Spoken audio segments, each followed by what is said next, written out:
Той әр адамның өміріндегі ең бақытты сәт болуы керек. Бірақ бұл үйлену тойы қанды ойынға айналады. Сәлем достар! Бүгін «Я иду искать» фильмінің құпиясын бірге ашатын боламыз. Зәулім үйде қашып жүрген екі бала, артынша жасырынып жүрген ер адам, және оны ойын бөлмесіне алып кетуі. Грейс есімді қыз осы әулетке келін болмақшы. Той күні. Мыстан тектес әйел оны жақтырмай қарайды. Той түні салт бойынша әулетке түскен жаңа адам ойын ойнау арқылы отбасыға енеді. Ойын бөлмесі. Түнгі 12. Бөлменің есігі жабылады.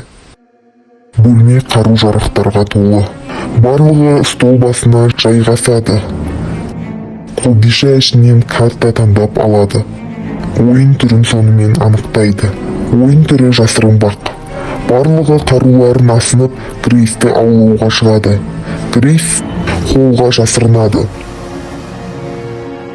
Күйеуі Алекс шыдамай құтқаруға шығады. Бәрі Грейсті іздеуде.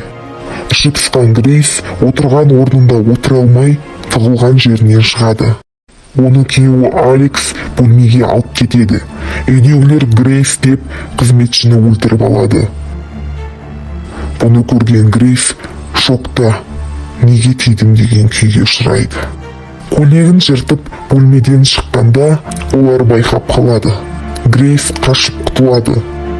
Жасырынып тұрғанда Дэниел оны көріп қалады және оған қашуға мүмкіндік береді.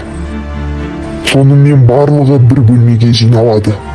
Грейсті көргенін айтуға келген қызметшіні абайсызда өлтіріп алады. Грейс қару асынып өзін қорғауға көшеді. Таңға дейін аман қалса бұл ойын бітеді. Үй күзетшісінен жасырынып қалады және одан қашып құтылады. Қызметші оны ұстап бермек болғанымен өзі қыстырылып өледі.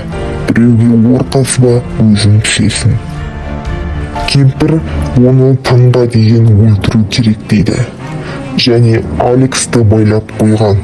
Грейс терезеден секіріп қашады. Ол ат қораға жасырынады. Үйдің кенже баласы оны байқап өлтірмекші боп оқ атады. Сілімтікті бір ұрып құлатады. Өзі өліктер жатқан жерге құлап түседі. Қолына шеге кіріп, жаны қиналады. Әлгі күзетші оны машинамен қуып ұстап алады. Үй иелеріне оны ұстадым деп отқанда жол апаты болады. Сөйтіп Дэниел оны ұстап әкеледі. Олар бәрі оқылған суды ішіп, тілек айтып, оны өлтірмек болғанда Дэниел суға дәрі қосып берген. Дэниел суға дәрі қосып, бәрін естерінен тандырады.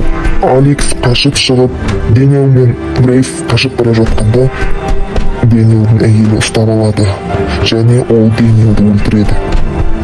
Грейс ол қатынды бір ұрып қалдырады. Алекс Дэниелдің өлгенін көріп, ашуға булығады. Грейс өзінің енесін өлтіріп жатқанда, Алекс көріп қалады. Алекс бәріне сен кінәлі деп, Грейсті ұстап алады. Бәрі жиналып өлтірмек болғанда, кеудесіне тығылған пышақты суырып алып, оларды өзіне жолатпайды. Там болып, бәрінің зәрелері кетеді. Бірақ ештеңе болмаған олар бұл қызды не де болса өлтіреміз деп шешеді. Сол бойда өлтіруге ниеттенген адамдар бірінен соң бірі өле бастайды. Солай ақ көйлекпен кірген Грейс қанды көйлекпен өртке оранған үйден шығады. Кейде ең қауіпті ойындар тойдан кейін басталады. Көріңіз және тірі қалыңыз.